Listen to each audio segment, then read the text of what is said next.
Hey everyone, welcome back to the channel. If you're new here, thanks for stopping by. Today we're diving into the story of one of Canada's lesser-known but highly respected military jets, the Canadair CF-5. This agile little aircraft has a fascinating background that ties together Cold War politics, international cooperation, and Canadian engineering. Let's start with the basics. The Canadair CF-5 is a Canadian-built version of the American-designed Northrop F-5 Freedom fighter.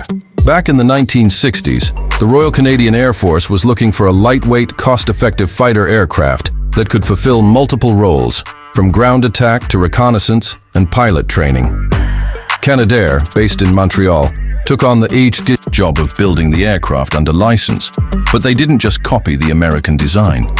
They improved it, Canadian style. The CF-5 entered service in the late 1960s, officially known in the Canadian Forces as the CF-116. But among pilots and aviation fans, it's almost always called the CF-5. One of the key things that made the Canadian version stand out was its enhanced cold weather capability. Unlike the original Northrop F-5, which was built for warmer climates, the CF-5 could handle freezing Canadian winters. Canadair added de-icing systems and upgraded the environmental controls, making the jet suitable for operations across Canada's wide and often harsh terrain. Another major upgrade was the addition of a retractable in-flight refueling probe, which allowed the CF-5 to extend its range and stay in the air longer when necessary. This made it a more flexible and capable aircraft, especially for the kind of large-scale NATO exercises Canada frequently participated in during the Cold War.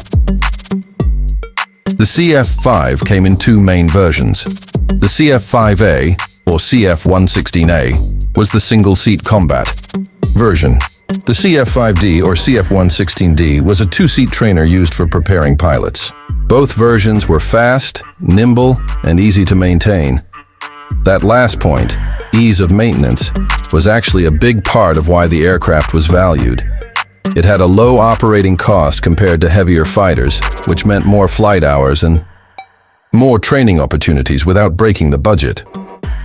In total, Canadair built 240 CF-5 aircraft. Not all of them stayed in Canada. Some were exported to other countries, like Venezuela and the Netherlands. Even after Canada retired the jet, in the early 1990s, several CF-5s continued to serve in other air forces around the world. In Venezuela, for example, the aircraft remained in use for decades and were even upgraded with new avionics and weapon systems. Back in Canada, the CF-5 had a solid service life. It wasn't the most powerful or high-tech jet in the world, but it served its role very well. It helped train generations of Canadian fighter pilots and provided a dependable platform for a variety of missions. When the CF-18 Hornet came along in the 1980s, it began to take over many of the roles that the CF-5 had filled. Still, the CF-5 remained active until 1995 in some training and reserve capacities. Today, you can still find a few CF-5s in museums and static displays across Canada.